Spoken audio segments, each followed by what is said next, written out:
Kozhikode കുന്നമംഗലത്ത് school വിദ്യാർത്ഥികളുമായി പോയ auto ടാക്സിയിൽ സ്വകാര്യ ബസ് ഇടിച്ച് അപകടം. കുട്ടികളുടെ പരിക്ക് ഗുരുതരമല്ല. ഓട്ടോയിൽ 10-ലേറെ കുട്ടികൾ ഉണ്ടായിരുന്നു. അപകടത്തിന്റെ CCTV ദൃശ്യങ്ങൾ വന്നിട്ടുണ്ട്.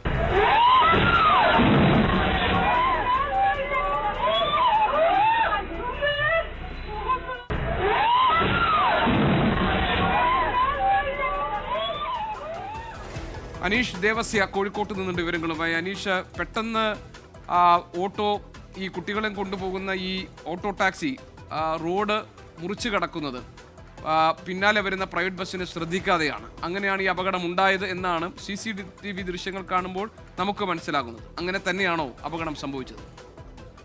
ഗോപീകൃഷ്ണൻ, ഈ കോഴിക്കോട് കുന്നമംഗലം പന്തീർപ്പാടത്താണ് ഈ സ്കൂൾ കുട്ടികളുമായി ഓട്ടോറിക്ഷയിൽ സ്വകാര്യ ബസ് ഇടിച്ച് അപകടമുണ്ടായിരിക്കുന്നത്. ഇന്ന് രാവിലെ 9 മണിക്കാണ് ഈ അപകടം നടന്നത്.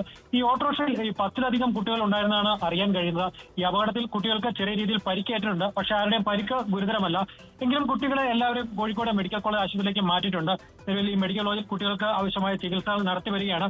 നമ്മൾ ഈ ദൃശ്യത്തിൽ കണ്ടതുപോലെ തന്നെ ഈ ഓട്ടോറിക്ഷ ഈ ഓപ്പോസിറ്റ് സൈഡിൽ നിന്ന് കുട്ടികളെ കയറ്റാനായി ഈ റോഡിന് വട്ടം തിരിക്കുമ്പോഴാണ് ഈ സ്വകാര്യ ബസ് വന്ന് ഈ ഓട്ടോറിക്ഷയിൽ ഇരിക്കുന്നത്. ഈ സ്വകാര്യ ബസ് ഒരു അമിത വേഗതയിലായിരുന്നു എന്നാണ് ഈ സമയത്ത് ഉണ്ടായിരുന്ന ആളുകളിൽ നിന്ന് നമുക്ക് മനസ്സിലാക്കാൻ സാധിച്ചിരിക്കുന്നത്.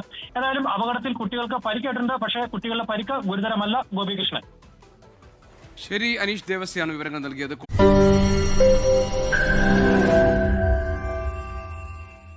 ലോകത്തെവിടെയായാലും ഏത് സമയത്തും 24 വാർത്തകളും ഓഗ്മെന്റഡ് റിയാലിറ്റി പാക്കേജുകളും എക്സ്പ്ലെയിനറുകളും വിശദമായി കാണാൻ ഞങ്ങളുടെ YouTube ചാനൽ നിങ്ങൾക്ക് സബ്സ്ക്രൈബ് ചെയ്യാം.